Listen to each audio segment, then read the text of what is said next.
చేసుకుంటున్నట్లయితే, నేను నియమింపబోవు దినము రాగా, నేను నియమింపబోవు దినము రాగా వారు నా వారై వారు నా వారు నా స్వకీయ సంపాద్యమై ఉందురు.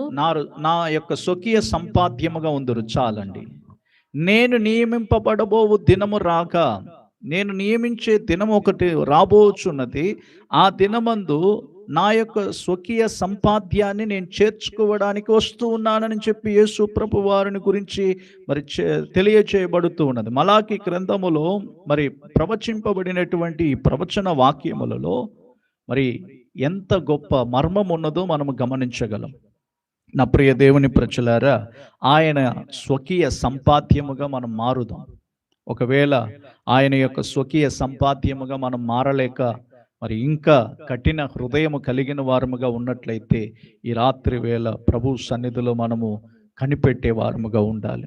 మనం పరిశీలించుకోవాలి, మనల్ని మనం విమర్శించుకోవాలి. నేను యేసుక్రీస్తు యొక్క స్వకీయ సంపాద్యముగా మారగలుగుతున్నా